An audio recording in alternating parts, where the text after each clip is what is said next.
الحمد لله رب العالمين وصلى الله وسلم على نبينا ومولانا محمد وعلى آله وأصحابه ومن تبعهم بإحسان إلى يوم الدين أما بعد. رسول اللہ صلی اللہ علیہ وسلم نے اللہ تعالی سے شرم و حیا کی دوسری علامت، دوسرا عنصر یا دوسرا جز یہ بیان فرمایا کہ آدمی اپنے پیٹ اور اس میں جمع کردہ چیزوں کی حفاظت کرے. اس ارشاد نبوی کا سب سے پہلا مقصد حرام کمائی سے بچنا اور احتیاط برتنا ہے، اور ساتھ ہی ان تمام اعضاء و جوارح کی غلط کاریوں سے حفاظت کی طرف بھی اشارہ ہوتا ہے جو اعضاء پیٹ سے تعلق رکھتے ہیں، مثلا شرمگاہ، ہاتھ پیر اور دل کو برائیوں سے بچانا. یہ سب باتیں انسان کو ملحوظ رکھنی چاہیے. ان کی رعایت رکھے بغیر اللہ تبارک و تعالی سے شرم و حیا کا حق ادا نہیں ہو سکتا. قرآن کریم میں نصوص نبویہ میں بکثرت حلال مال کمانے کی، اختیار کرنے کی تاکید، اس کا امر، اور حرام مال سے بچنے کے بارے میں بھی بہت زیادہ تاکید آئی ہے. حرام سے اجتناب نہ کرنے پر سخت وعیدیں آئی ہیں، اور قرآن و سنت میں واضح ہدایات دی گئی ہیں کہ آدمی حرام ذریعوں تک سے مال جمع نہ کرے. چنانچہ سورہ بقرہ میں اللہ فرماتے ہیں کہ وَلَا تَأْكُلُوا أَمْوَالَكُمْ بَيْنَكُمْ بِالْبَاطِلِ وَتُدْلُوا بِهَا إِلَى الْحُكَّامِ لِتَأْكُلُوا فَرِيقًا مِّنْ أَمْوَالِ النَّاسِ بِالْإِثْمِ وَأَنْتُمْ تَعْلَمُونَ، کہ تم ایک دوسرے کا مال ناحق مت کھاؤ اور نہ ہی ایک دوسرے کے مال کے ناحق مقدمات حکام تک پہنچاؤ کھا جانے کے لیے، کہ کوئی حصہ لوگوں کے مال میں سے ظلم کر کے ناحق کھا جاؤ جانتے ہوئے. ایک جگہ یتیموں کا مال ناحق کھانے پر بہت خطرناک وعید آئی سورہ نساء میں. بہت سے لوگ اپنے یتیم بھائی بہنوں کا حق بھی دبا لیتے ہیں، کھا جاتے ہیں. بہت سے لوگ امت کے یتیموں کا مال کھا جاتے ہیں اور ان کا حق دبا لیتے ہیں. ایسے لوگوں کو اس آیت کریمہ سے سنبھل جانا چاہیے. اللہ فرماتے ہیں کہ ان الذین یأکلون اموال الیتامی ظلما انما یأکلون فی بطونہم نارا وسیصلون سعیرا، کہ جو لوگ یتیموں کا مال ناحق کھاتے ہیں وہ لوگ اپنے پیٹوں میں آگ ہی بھر رہے ہیں اور عنقریب وہ آگ میں داخل ہوں گے.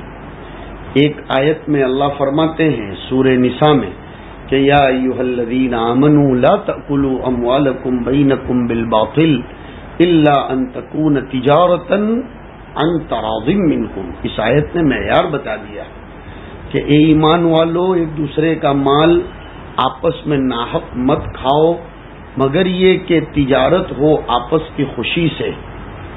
اس آیت پر ایک سوال پیدا ہوتا ہے کہ حرام طریقے سے، باطل طریقے سے ایک دوسرے کا مال مت کھاؤ مگر یہ کہ تجارت کا طریقہ ہو، آپس کی خوشی ہو. کیا تجارت کے طریقے کے بغیر کوئی دوسرا طریقہ حلال کا ہے ہی نہیں؟ بہت اچھا جواب بعض ارباب تفسیر نے دیا ہے کہ اصحاب الہیئت اور اصحاب المراتب باغیرت، باحمیت اور خود کمائی کرنے والے وہ لوگ ہی ہوتے ہیں جو ہدیوں پر، اپنی وراثتوں کے بلبوتے پر، باپ دادوں کی طرف سے ملے ہوئے مال کے بلبوتے پر نہیں جیتے، بلکہ تجارت کرتے ہیں اور وہ خود کمائی خود کسب، اس لیے کہ ایک روایت میں اس کی طرف اشارہ ہے کہ سب سے پاکیزہ کمائی تمہاری وہ ہے جو تمہارے ہاتھوں نے محنت کر کے کمایا ہو۔ نیز اس آیت سے امت کو ایک خطاب یہ بھی ہو رہا ہے، یہ معلوم ہو رہا ہے، میں برسبیل استطراد یہ بات کہہ رہا ہوں لگے ہاتھ، کہ امت کو تجارت کی طرف تلقین اور تاکید بھی کی جا رہی ہے کہ امت اپنی صلاحیتوں سے لوگوں کو فائدہ اٹھانے کا موقع میسر کرنے کے بجائے اپنی صلاحیتوں کو خود کام میں لا کر پھر خود کمائی کرے۔ آج کل بہت خطرناک یہ بات چل رہی ہے کہ امت اسلامیہ، اللہ تعالیٰ نے اس کے بچوں، جوانوں، minded persons, educated people, knowledgeful society کو زبردست دماغ ٹیکنیکلی بھی، اورلی بھی، پریکٹیکلی بھی دیا ہے، لیکن اس کی ان صلاحیتوں کو غیر استعمال کرتے ہیں، ان کی کمپنیوں اور فیکٹریوں کا ڈیولپمنٹ ہوتا ہے اور امت خود کفیل نہیں بن پاتی۔ خود کفیل بننا امت کے لیے بہت ضروری ہے۔ چنانچہ دیکھیے چائنا اور جاپان اور دیگر ممالک خود کی پروڈکٹ پر، خود کی مصنوعات پر دنیا میں سر اونچا کر کے جیتے ہیں، انہوں نے اپنا لوہا منوایا، لیکن اسلامی ممالک، عرب ممالک اور مسلمان جہاں جہاں بستے ہیں انہوں نے اپنے دماغ کو استعمال تو کیا مگر دوسروں کے تابع رہ کر، قرآن کریم نے اشارہ کیا الا ان تکون تجارتا عن تراض منکم۔ اسی لیے ہم ایک بات کہا کرتے ہیں کہ ہندوستان میں مسلمان اگر آئندہ کی لائف میں بھی بہت زیادہ سر اونچا کر کے ترقی کی راہوں پر چلنا چاہتا ہے اور اپنے فیوچر کو برائٹ بنانا چاہتا ہے تو اس کو تعلیم، تنظیم اور تجارت کی طرف توجہ دینی ہی پڑے گی۔ بہرحال یہ درمیان میں ایک بات آئی تھی، اصل گفتگو یہ چل رہی تھی کہ حرام چیز سے اپنے آپ کو بچانا چاہیے۔ جو مال بھی شریعت کی رعایت رکھے بغیر حاصل کیا جائے گا وہ موجب عذاب ہوگا، اس کا استعمال کرنے والا اللہ کی رحمت سے دور ہوگا۔ ایک روایت میں حضرت ابو ہریرہ فرماتے ہیں کہ اللہ تعالی پاکیزہ ہے اور وہ پاکیزہ مال کے علاوہ کوئی اور مال اپنے دربار میں قبول نہیں کرتا، اور اللہ نے پاکیزہ چیزیں استعمال کرنے کے بارے میں مومنین کو بھی وہی حکم دیا ہے جو رسولوں کو دیا کہ یا ایھا الرسل کلوا من الطیبات واعملوا صالحا۔ اس آیت کے ضمن میں مفسرین نے فرمایا کہ عمل صالح کا تذکرہ پہلے ہے، عقل طیبات، عمل صالح کا تذکرہ بعد میں ہے، عقل طیب کا حکم پہلے ہے۔ عقل طیب پر عمل میں صلاح کی کیفیت پیدا ہوتی، جتنی کمائی پاکیزہ اور حلال ہوگی اتنا ہی انسان کے عمل میں صلاحیت، صالحیت پیدا ہوگی، جان پڑے گی اور وہ عمل اس کی زندگی میں انقلاب پیدا کرے گا۔ ایک آیت کریمہ میں اللہ فرماتے ہیں کہ ایمان والو ہماری عطا کردہ پاکیزہ چیزوں میں سے کھاؤ۔ حضور صلی اللہ علیہ وسلم نے ایک مرتبہ اس شخص کا ذکر فرمایا جو لمبے سفر کے دوران غبار آلود، پراگندہ بال ہونے کی حالت میں اپنے دونوں ہاتھ آسمان کی طرف اٹھا کر دعا مانگے کہ اے میرے رب، اے میرے رب، لیکن اس کا کھانا پینا اور لباس حرام اور اس کی حرام سے پرورش ہوئی ہو تو کہاں اس کی دعا قبول ہو سکتی ہے۔ اس حدیث سے معلوم ہوا کہ اگرچہ انسان کی ظاہری حالت کتنی ہی قابل رحم کیوں نہ ہو، لیکن حرام مال میں ملوث ہونے کی وجہ سے وہ شخص اللہ کے رحم و کرم اور نظر کرم سے محروم کر دیا جاتا ہے اور اس کی دعا قبول نہیں ہوتی۔ ہم آج کل دیکھتے ہیں ہم دعائیں بکثرت کر رہے ہیں، لیکن شاید ہماری دعاؤں کے قبول نہ ہونے میں ہمارے عقل اور کھانے پینے کو بھی دخل ہے۔ مسند احمد کی ایک روایت میں عبداللہ ابن عمر فرماتے ہیں حضور نے فرمایا کہ جس شخص نے ایک کپڑا 10 درہم کا خریدا اور اس میں 1 درہم، صرف 1 درہم حرام کی ملاوٹ ہو تو جب تک وہ کپڑا اس کے بدن پر رہے گا اللہ اس کی کوئی نماز قبول نہیں فرمائے گا. حالانکہ اس نے کپڑا تو 10 درہم کا خریدا اور اس میں صرف 1 درہم حرام کی ملاوٹ کا آ گیا. ایک حدیث میں جس کو طبرانی نے ذکر کیا، حضور نے حضرت سعد بن ابی وقاص رضی اللہ تعالیٰ عنہ سے فرمایا، اس ذات کی قسم جس کے قبضے میں میری جان ہے، آدمی اپنے پیٹ میں حرام لقمہ ڈالتا ہے جس کی وجہ سے 40 روز تک اس کا کوئی عمل اللہ کے یہاں قبول نہیں ہوتا، اور جس شخص کا گوشت پوست حرام سے پروان چڑھا ہو تو اس کے لیے تو جہنم ہی مناسب ہے. ایک روایت میں آتا ہے کہ سعد بن ابی وقاص نے ایک مرتبہ حضور سے درخواست کی کہ اللہ کے رسول ادعو اللہ ان یجعلنی مستجاب الدعوہ. بہت اچھی بات ہے کہ اللہ میرے لیے دعا کر دیجئے، اللہ پاک سے اللہ کے رسول دعا کر دیجئے کہ اللہ پاک مجھ کو ایسا بنا دے کہ میری دعا قبول ہی ہوتی رہے. حضور نے ایک ہی جواب دیا، اطیب مطعمک تکن مستجاب الدعوہ. اپنی غذا اور اپنی خوراک، اپنی آمدنی حلال کی کر لو، آٹومیٹک تم مستجاب الدعوات بن جاؤ گے. حضرت ابو بکر نے ایک روایت میں فرمایا کہ حضور نے ارشاد فرمایا ہے، ایسا بدن جنت میں نہیں جائے گا جس کی پرورش حرام مال سے ہوئی ہو. عبداللہ ابن عباس حضور کی ایک روایت نقل فرماتے ہیں کہ تم حرام مال جمع کرنے والے پر کبھی بھی رشک مت کرو، اس کو دیکھ کر اپنے دل میں لالچ پیدا مت کرو، اس لیے کہ اگر وہ اس مال سے صدقہ کرے گا تو وہ قبول نہیں ہوگا اور بقیہ مال بھی اسے جہنم تک لے جانے کا توشہ بنے گا. حضرت ابو ہریرہ ایک روایت میں فرماتے ہیں کہ حضور نے فرمایا، تم میں سے کوئی آدمی اپنے منہ میں مٹی بھر لے، یہ اپنے منہ میں حرام مال داخل کرنے سے بہتر ہے. ایک مرتبہ حضور سے پوچھا گیا کہ جنت میں داخل کرنے والے اعمال زیادہ تر کیا ہیں؟ حضور نے فرمایا تقوی اور حسن اخلاق. پھر پوچھا گیا کہ جہنم تک لے جانے والے اعمال کون سے ہیں؟ آپ نے فرمایا 2 درمیانی اعضاء، یعنی منہ جس سے حرام چیز پیٹ تک پہنچتی ہے اور شرمگاہ. زیادہ تر لوگ حرام کمائی اور ناجائز شہوت رانی کے ذریعے جہنم کے مستحق ہوتے ہیں. حرام مال کا استعمال شریعت کی نظر میں سخت ناپسندیدہ اور آخرت میں بدترین عذاب کا موجب اور سبب بنتا ہے. اس کے برخلاف پرہیزگاری، تقوی اور مشکوک ڈاؤٹ فل حرام مال سے اجتناب، حضور صلی اللہ علیہ وسلم نے اس میں کامیابی اور مادی اور روحانی کامیابی کا ذریعہ بتلایا ہے. حدیثوں میں حلال مال کے اہتمام اور فکر پر دنیا اور آخرت میں شاندار نتائج سامنے آنے کے وعدے ذکر کیے گئے ہیں. جیسے ابھی میں نے بتلایا مستجاب الدعوات بنتا ہے آدمی.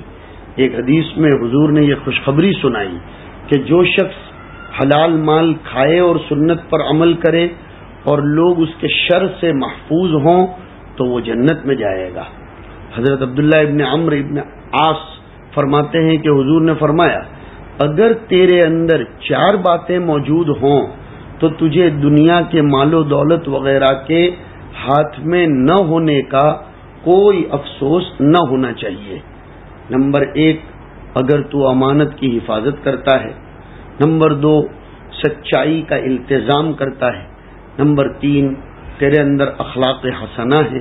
نمبر 4، تو کھانے میں حرام سے پرہیز کرتا ہے. تو اب اگر دنیا کی مال و دولت تیرے ہاتھ میں نہیں ہے تو تجھے اس کے نہ ہونے کا کوئی افسوس نہیں ہونا چاہیے. میں ریپیٹ کرتا ہوں، وہ 4 چیزیں: امانت کی حفاظت، سچائی، اخلاق حسنہ اور کھانے میں حرام سے پرہیز. جس کو یہ 4 باتیں نصیب ہو جائیں اسے اتنی بڑی عظیم دولت و سعادت ہاتھ لگ گئی کہ اس کے مقابلے میں ساری کائنات کی دولت و ثروت بیکار ہے، اسے کوئی افسوس نہیں کرنا چاہیے. حضرت ابو قتادہ اور حضرت ابو دردہ رضی اللہ عنہما فرماتے ہیں کہ ہمارا گزر ایک دیہاتی شخص پر ہوا. اس نے بتایا کہ ایک مرتبہ حضور نے میرا ہاتھ پکڑ کر کچھ نصیحتیں فرمائیں. ان میں سے ایک نصیحت خاص طور پر مجھے یاد رہ گئی. حضور نے فرمایا کہ تم جو چیز اللہ کے ڈر سے چھوڑ دو گے تو اللہ تعالیٰ تمہیں اس سے بہتر چیز عطا فرمائے گا. یعنی آج بظاہر تقوی پر عمل کرنے میں دنیاوی نقصان نظر آتا ہو، کمائی میں کثرت نظر نہ آتی ہو اور ایزی منی جلدی حاصل نہ ہوتے ہوں، حلال مال اور تقوی پر عمل کرنے میں جلدی مالداری نہ آتی ہو، لیکن اگر ہمارا یقین پختہ ہو تو اللہ سے امید رکھنی چاہیے کہ وہ ہمیں اس تقوی کے عوض ہمارا مقصود اس طرح پورا کرائے گا کہ جہاں سے ہمیں مقصد کے حاصل ہونے کا وہم و گمان بھی نہیں ہوگا. اللہ تعالیٰ خود فرماتے ہیں قل لا يستوي الخبيث والطيب ولو اعجبك كثرة الخبيث. اے نبی میرا پیغام دے دو کہ حلال اور حرام یہ دونوں بالکل برابر نہیں ہو سکتے، اگرچہ حرام کثرت لے کر آئے گا، لیکن مفہوم اس آیت کا یہ ہے کہ حلال میں برکت ہوتی ہے، حرام میں کثرت ہوتی ہے، اور مسلمان برکت کا طالب ہونا چاہیے، کثرت کا نہیں. دنیا میں مال کے حصول کا سب سے بڑا ذریعہ تجارت ہے. حضور نے اسی ذریعے تحصیل مال کو سب سے زیادہ صاف ستھرا بنانے کی ترغیب دی ہے. اللہ کے نزدیک اس تاجر کا مرتبہ بہت بلند ہے جو امانت اور سچائی کا خیال رکھ کر حلال روزی کمانے کی کوشش کرتا ہے. حدیث میں آیا ترمذی کی کہ سچے اور امانت دار تاجر کا حشر قیامت میں حضرات انبیاء علیہم الصلاۃ والسلام، صدیقین، شہداء اور نیک لوگوں کے ساتھ ہوگا. کتنی بڑی بشارت ہے تاجروں کے لیے. معلوم ہوا کہ تجارت کرنے والے کا مطلب یہ نہ سمجھیں کہ جس کے پاس بڑی دکان ہو، مول ہو تو وہی تجارت کرنے والا نہیں، بلکہ تجارت کرنے والوں میں ٹھیلا چلانے والا، پتھارا لگانے والا، کتابیں بیچنے والا، عطر بیچنے والا، کپڑے بیچنے والا، چھوٹی سی تجارت کرنے والا، سارے لوگ تاجر میں داخل ہیں. تاجر کا سب سے بڑا اعزاز اس کا سچا اور امانت دار ہونا ہے. یہ سچائی اور امانت اسے دنیا میں بھی نیک نام بناتی ہے اور آخرت میں بھی سرخ روئی سے سرفراز کرے گی. تاجر حضرات کو چاہیے کہ وہ اپنی کمائی خالص حلال بنانے کے لیے ہر قسم کے جھوٹ، فریب، بددیانتی اور دروغ گوئی سے بچتے رہیں. اسی میں نجات ہے. حضرت سری سقطی فرماتے ہیں کہ نجات تین باتوں میں ہے.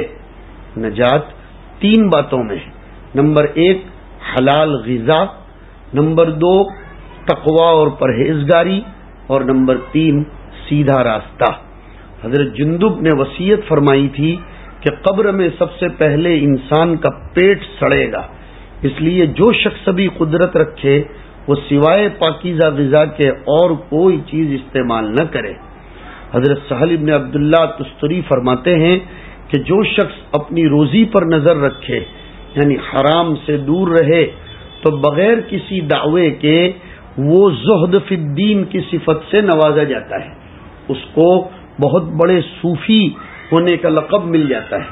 اس کے برخلاف کاروبار میں حرام کی ملاوٹ، سچائی اور دیانت میں کوتاہی، یہ کاروبار میں بے برکتی کا بہت بڑا سبب ہے.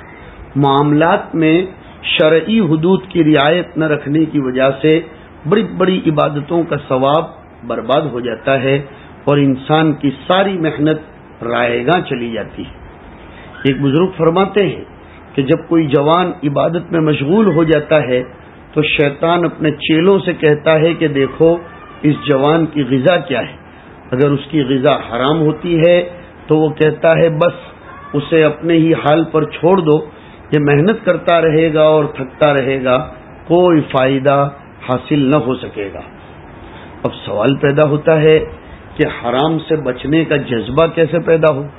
جذبہ اور داعیہ عمل کے طبیعت میں پیدا ہوئے بغیر تو آدمی حرام سے بچ ہی نہیں سکتا. وہ میں بتلا رہا ہوں. مال و دولت کی ہوس، اس کی لالچ ایسی چیز ہے جو انسان کو ہر صورت میں مال بٹورنے پر تیار کرتی ہے۔ حضور نے ارشاد فرمایا کہ مال کی بھوک مرنے تک نہیں ٹلتی، اور مالدار کا جیسے جیسے مال بڑھتا ہے ویسے ویسے مزید مال کی خواہش بھی بڑھتی جاتی ہے۔ اس خواہش کی تکمیل میں پھر وہ حرام اور حلال کی تمیز نہیں کرتا، بلکہ صرف روپیے کے 2 روپیے بنانے کے چکر میں پڑتا ہے۔ حضور نے ارشاد فرمایا بخاری میں کہ لوگوں پر ایک ایسا زمانہ آنے والا ہے کہ آدمی اس کی پرواہ نہیں کرے گا کہ وہ جو مال لے رہا ہے وہ حلال ہے یا حرام۔ آج بلا شبہ وہ زمانہ آ چکا ہے، ہر طرف اسی لاپرواہی کا دور دورہ ہے، اور جو جتنا بڑا مالدار ہے وہ اتنا ہی اس کوتاہی میں مبتلا ہے۔ ہمیں اس کوتاہی کا احساس کرنا چاہیے، اسے دور کرنے کے لیے کوشاں ہونا چاہیے، اور یہ کوشش اس وقت تک کامیاب نہیں ہو سکتی۔ اصل بات پر میں آیا کہ جب تک کہ ہم آخرت میں جواب دینے کے تصور پر غور نہ کریں اور وہ استحضار نہ ہو۔ حضور نے اسی لیے ترمذی کی ایک روایت میں فرمایا، بڑی خطرناک روایت ہے، سنو، کہ قیامت کے دن آدمی کے قدم اس کی جگہ سے ہٹ نہیں پائیں گے جب تک کہ اس سے 5 سوال نہ کر لیے جائیں اور وہ اس کے جواب دیں۔ نمبر 1، تو نے عمر کہاں خرچ کی، اپنی عمر کہاں لگائی؟ نمبر 2، جوانی کہاں گنوائی؟ نمبر 3، مال کہاں سے کمایا؟ نمبر 4، مال کہاں لگایا؟ اور نمبر 5، دین کے علم پر کہاں تک عمل کیا؟ دنیا میں مال و دولت کو عزت کا ذریعہ سمجھا جانے لگا ہے۔ عموماً مال کے حاصل کرنے اور اسے خرچ کرنے میں لوگ شریعت کی حدود کی رعایت نہیں کرتے، لیکن بارگاہ خداوندی میں حاضری کے وقت یہی مال جنت میں تاخیر کا ذریعہ بن جائے گا، اور دنیا میں فقر و مسکنت میں زندگی گزارنے والے حضرات مالداروں سے بہت پہلے جنت میں اپنی جگہ بنا لیں گے۔ حضور نے ایک روایت میں فرمایا جو مسلم شریف میں آئی ہے کہ میں جنت کے دروازے پر کھڑا ہوا تو میں نے دیکھا کہ اس میں داخل ہونے والے اکثر لوگ مساکین ہیں، اور مال اور وجاہت والے لوگ روک لیے گئے، نعوذ باللہ من ذالک۔ اب اگر حساب کتاب صاف ہوگا تو جلدی چھٹکارا مل جائے گا جن کو روکا گیا ہے ان کو، اور اگر جمع اور خرچ اور آمد و صرف میں اللہ کی رضا، شریعت کی منشا کا خیال نہیں رکھا گیا ہوگا تو پھر تاخیر در تاخیر، لیٹ در لیٹ ہوتی چلی جائے گی۔ اس لیے ہر شخص پر لازم ہے کہ وہ دنیا کی زندگی ہی میں اپنا حساب صاف کر کے تیار رکھے، آمد بھی شریعت کے مطابق ہو، خرچ بھی اللہ کے حکم کے موافق ہو۔ اسلامی شریعت میں مال کمانے کے بعض ذرائع کو ممنوع قرار دیا گیا ہے۔ تجربے سے یہ بات ثابت ہے کہ دنیا بھر کا امن و امان، معاشرے کی صلاح و فلاح اسی پر عمل کرنے میں ہے۔ جس معاشرے میں شرعی ممانعت کی دھجیاں اڑائی جاتی ہیں وہ معاشرہ خود غرضی اور مفاد پرستی کا نمونہ بن جاتا ہے، جیسا کہ آج پوری دنیا کا حال ہے کہ آدمی مال و دولت کے حصول میں بالکل آزاد ہو چکا ہے۔ ہر شخص سیلفش، اپنے مفاد کو پورا کرنے کے لیے کچھ بھی کر گزرنے کو تیار ہے۔ دوسرے کی خیرخواہی کا جذبہ بالکل زیرو ہو گیا ہے۔ ہم اب آپ کے سامنے کچھ ذرائع، کچھ ایسے طریقے جو انسان کی ارننگ اور کمائی اور انویسٹ کے ہیں جو حرام ہیں وہ بتلاتے ہیں تاکہ دل میں خوف خدا پیدا ہو اور ہم حرام سے مکمل پرہیز کریں۔ یعنی حرام کمائی کے کون کون سے ذریعے ہیں؟ نمبر 1 جو آج کل بکثرت شعوری غیر شعوری احساس بغیر احساس کے عام ہو گیا ہے وہ ہے سود اور انٹرسٹ۔ آمدنی کے حرام ذرائع میں سب سے بدترین ذریعہ بیاج اور سود ہے۔ قرآن کریم میں صرف یہ کہ سودی لین سے صرف منع ہی نہیں کیا گیا بلکہ سودی کاروبار میں لگے رہنے والوں سے اللہ نے اپنے اور اپنے رسول کی طرف سے اعلان جنگ کیا ہے۔ فَإِن لَّمْ تَفْعَلُوا فَأْذَنُوا بِحَرْبٍ مِّنَ اللَّهِ وَرَسُولِهِ، بہت خطرناک آیت ہے۔ قرآن کریم میں اس طرح کی سخت وعید کسی بھی عمل پر نہیں آئی. زنا پر، تہمت پر، چوری پر، غیبت پر، نماز چھوڑنے پر، کسی پر بھی اتنی خطرناک وعید نہیں آئی کہ اللہ رسول جنگ کا اعلان کرتے ہیں. اس سے سودی آمدنی کے منحوس ہونے کا ہم کو اندازہ لگانا چاہیے. حدیثوں میں کثرت کے ساتھ سود کی ممانعت وارد ہوئی. آج کل ہماری کمائیوں میں، شادی بیاہ کے جہیز میں، مکان بنانے میں، بچوں کی پڑھائی میں، گھر آباد کرنے میں، فرنیچر لینے میں، گاڑیاں لینے میں، فائنانس، سود اور نہ جانے کس کس نام سے انٹرسٹ شامل ہو رہا ہے. ہمیں سمجھنا چاہیے کہ ہم کتنے غلط اور حرام کام پر جا رہے ہیں. ایک روایت میں آیا، سود کا 1 درہم جسے آدمی جان بوجھ کر کھا لے، اس کا وبال اور گناہ 36 مرتبہ منہ کالا کرنے سے بھی خطرناک جرم ہے. حضرت جابر فرماتے ہیں کہ حضور نے سود کھانے والے، کھلانے والے اور اس معاملے کو لکھنے والے، اس کی گواہی دینے والوں پر سب پر لعنت فرمائی اور فرمایا کہ یہ سب گناہ ہمیں برابر کے شریک ہیں. ایک روایت میں آیا کہ سود کے، انٹرسٹ کے 70 پارٹس اور 70 کائنڈز ہیں، جن میں سب سے ہلکا درجہ ایسا ہے جیسے کوئی شخص اپنی ماں سے نعوذ باللہ زنا کرتا ہو. ہلکا درجہ بتایا گیا. ایک روایت میں حضور فرماتے ہیں کہ معراج کی رات میں میرا گزر ایسی جماعت کے اوپر سے ہوا کہ جن کے پیٹ کمروں کے مانند تھے، جن میں سانپ لوٹ رہے تھے جو باہر سے نظر آ رہے تھے. میں نے پوچھا کہ اے جبرائیل، یہ کون لوگ ہیں؟ یہ کون لوگ ہیں؟ تو حضرت جبرائیل علیہ الصلاۃ والسلام نے جواب دیا کہ یہ سود کھانے والے لوگ ہیں.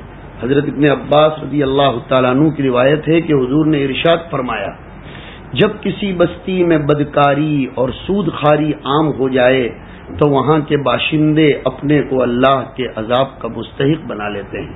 عذاب الگ الگ شکلوں میں آتا ہے. اس طرح ذخیرہ احادیث میں ہمیں ایسی روایات ملتی ہیں کہ جن کو پڑھ کر کسی بھی صاحب ایمان کو ہرگز یہ جرأت نہیں ہونی چاہیے کہ وہ اپنی آمدنی میں بیاج کا، سود کا ایک لقمہ بھی شامل کرے. لیکن برا ہو مال کی ہوس اور دولت کی حرص کا کہ آج ہم اسلام کا دعویٰ کرنے کے باوجود سودی کاروبار سے بچنے کا کوئی اہتمام نہیں کرتے. مال کی کثرت کے شدید شوق میں حلال و حرام کی تمیز ختم کر دیتے ہیں. حضور نے فرمایا، سود کا مال اگرچہ بہت ہو جائے مگر اس کے انجام میں دیکھو کمی ہی کمی ہے. تجربہ بھی بتاتا ہے حرام مال جیسے آتا ہے ویسے ہی بے فائدہ جگہوں پر خرچ ہو کر چلا جاتا ہے، بلکہ معصیتوں میں خرچ ہوتا ہے. بسا اوقات وہ اپنے ساتھ دوسرے حلال مال کی برکت بھی ختم کر دیتا ہے. جیسے حرام پیشاب کا قطرہ زمزم میں ڈالا جائے تو زمزم کی خلت اور اس کے طیب ہونے کو بھی وہ ختم کر دیتا ہے. اس لیے اللہ سے شرم و حیا کا حق اسی وقت ادا ہو سکتا ہے جبکہ ہم اپنی معیشت اور کاروبار کو سود کی نجاستوں سے پاک کر لیں اور حرام ذرائع سے بچ کر اپنا ٹھکانہ جنت میں بنا لیں. کچھ آزاد خیال، فری منش اور اپنے آپ کو بہت زیادہ براڈ تھنکنگ کہلائے جانے والے لوگ کافی عرصے سے غلط فہمی پیدا کر رہے ہیں کہ بینک میں رقم رکھنے پر جو زائد روپیہ ملتا ہے وہ تو بینک کے ساتھ ایک قسم کی پارٹنرشپ اور ایک شیئر ہے. بینک اسی رقم سے کاروبار کرتا ہے، پھر اپنے نفع میں سے کچھ حصہ بینک میں کریڈٹ کرنے والے یا ایف ڈی کرنے والوں کو بھی دے دیتا ہے. لہذا اسے سود نہیں کہا جائے بلکہ زائد رقم شرکت کا اور شیئر کا معاوضہ ہوگی. یہ سمجھنا قطعاً بلا دلیل اور غلط در غلط ہے. فقہ اسلامی میں بینک سے جو زائد رقم ملتی ہے وہ بلا شک و شبہ ربا نسیئہ میں داخل ہے، جس کی حرمت پر تمام علماء کرام کا اتفاق ہے. کیونکہ بینک میں جو بھی زیادتی ملتی ہے وہ محض مدت گزرنے پر ملتی ہے. کاروبار میں شرکت کا وہاں وہم و گمان بھی نہیں ہوتا. اس لیے یہ نہایت سطحی اور واقعی انتہائی فاسد اور رقیق تأویل ہے کہ بینکوں میں جاری سود کو ربا النسیہ سے خارج کر کے خواہ مخواہ شرکت میں ڈال دیا جائے۔ یہ سود خوروں کے شیطانی وساوس ہیں جنہیں امت بار بار رد کر چکی ہے، اس لیے کہ شیاطین الانس والجن یوحی بعضهم الی بعض زخرف القول، بینک میں رکھے ہوئے پیسوں کا تو وقت کے بدلے میں سود ملتا ہے، وہاں کوئی پارٹنرشپ نہیں ہوتی، اسی لیے وقت کے حساب سے سود کا تناسب قرار دیا جاتا ہے۔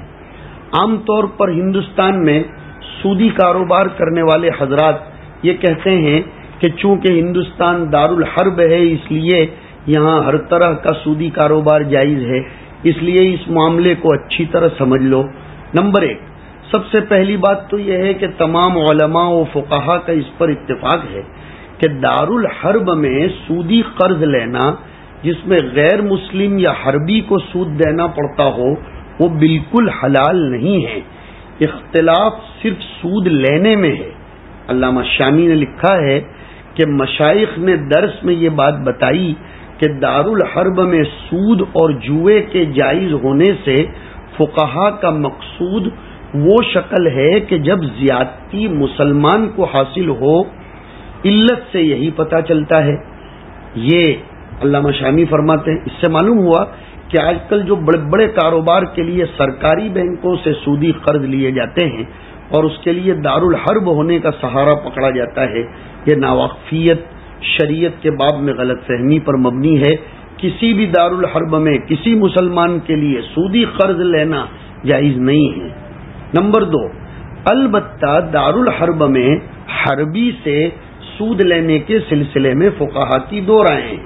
امام ابو یوسف اور امام مالک، امام شافعی اور امام احمد، ان کے نزدیک کسی بھی مسلمان کے لیے دارالحرب یا دارالاسلام کہیں بھی سودی لین دین یا عقود باطلہ کی قطعاً اجازت نہیں ہے۔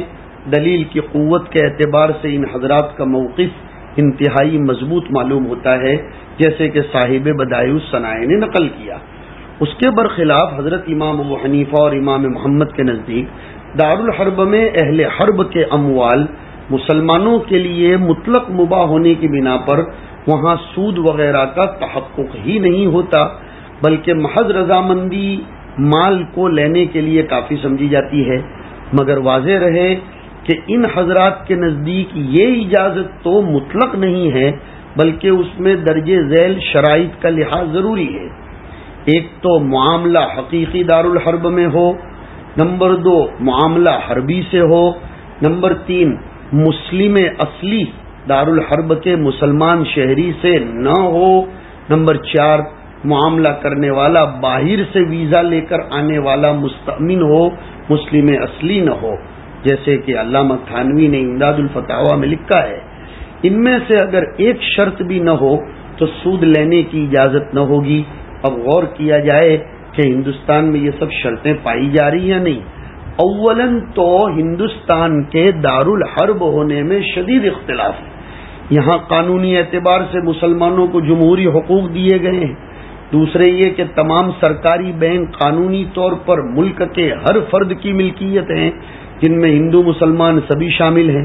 تو جو شخص بینکوں سے سود لیتا ہے وہ صرف حربیوں ہی سے سود نہیں لیتا، بلکہ یہاں کے مسلم باشندوں کی ملکیت کا کچھ حصہ جو انہوں نے سیونگ یا ایف ڈی یا ریکرنگ میں رکھا ہو اس سے بھی وہ لیتا ہے۔ لہذا دوسری اور تیسری شرط کے تحقق میں بھی شبہ پایا گیا۔ نیز اکثر کتب فقہ میں یہ اجازت صرف مسلم مستأمن کو دی گئی ہے، لہذا یہاں کے اصلی مسلم باشندوں کے لیے اس میں کوئی سہولت نہیں دی جا سکتی۔ اسی بنا پر حضرت نانوتوی رحمۃ اللہ علیہ نے اپنے ایک مکتوب میں دارالحرب کے مسلمان باشندوں کے لیے یہاں رہتے ہوئے سود لینے کو ناجائز لکھا ہے، اور موجودہ اکابر علماء دیوبند نے بھی حضرت نانوتوی کی رائے سے اتفاق کرتے ہوئے ہندوستان کے باشندوں کے لیے سود کی ممانعت کا فیصلہ فرمایا ہے۔ مولانا فتح محمد صاحب لکھنوی رحمۃ اللہ علیہ نے اپنی معرکۃ الآراء کتاب عطر ہدایہ میں لکھا ہے کہ جو لوگ دارالکفر میں عمل لے کر رہتے ہوں یا داخل ہوں، یا باہم صلح و عہد رکھتے ہوں انہیں کوئی ایسا معاملہ کرنا جو شرعن ناجائز ہو، جیسے بیع یا اجارہ فاسد و باطل یا شرط یا رشوت وغیرہ ہرگز جائز نہیں۔ اور حدیث لا ربا بین المسلم والحربی کے یہ معنی ہے کہ مسلمان دارالحرب میں کافر سے سود لے تو وہ سود خوار موجب وعید ربا نہ ہوگا، اگرچہ حرام کا مواخذہ باقی ہے، مگر سود دینا کسی طور پر جائز نہ ہوگا، مگر جب کہ اس سود لینے والے سے وہاں لوگوں سے عہد و صلح ہو یا یہ وہیں کی رعیت ہو تو لینا بھی جائز نہیں۔ اگر طرفین کے موقف کو مطلق بھی مان لیا جائے تو اس کا مطلب علماء محققین نے یہ بیان کیا ہے کہ برسبیل فرض اگر کوئی شخص دارالحرب سے یہ مال لے کر دارالاسلام آ جائے اور معاملہ دارالاسلام میں مسلمان قاضی کے سامنے پیش کیا جائے تو وہ مسلمان قاضی اس مال کی واپسی کا حکم نہیں کرے گا، یہ مطلب ہے۔ البتہ لینے والے کے لیے ناجائز معاملہ کرنے کا گناہ تو بدستور باقی رہے گا، گویا کہ مسلمان کے لیے جواز کا حکم صرف قضاءً ہے، دیانتاً ممانعت باقی ہے۔ حکیم الامت حضرت تھانوی نے اپنے استاذ مولانا یعقوب نانوتوی رحمۃ اللہ علیہ سے یہی مطلب نقل کیا ہے۔ بہرحال سود خاروں کے لیے ہندوستان کو دارالحرب کہنے کا سہارا لینا کسی طرح مفید مطلب نہیں۔ مفتہ بھی قول کے مطابق یہاں بھی سودی لین دین اسی طرح حرام ہے جیسے دیگر ممالک میں ہے۔ احتیاط اور عافیت کا راستہ یہی ہے، اس لیے جو بھی مسلمان اللہ سے شرم و حیا رکھتے ہیں انہیں اپنے معاملات سے سودی جراثیم کے نکالنے کی پوری کوشش کرنی چاہیے، محض وقتی نفع کے لیے سطحی تعویلات کا سہارا نہیں لینا چاہیے۔ اللہ تعالی ہم سب لوگوں کو کما حقہ اپنی ذات سے شرم و حیا نصیب فرمائے۔ وصلی اللہ علی النبی الکریم۔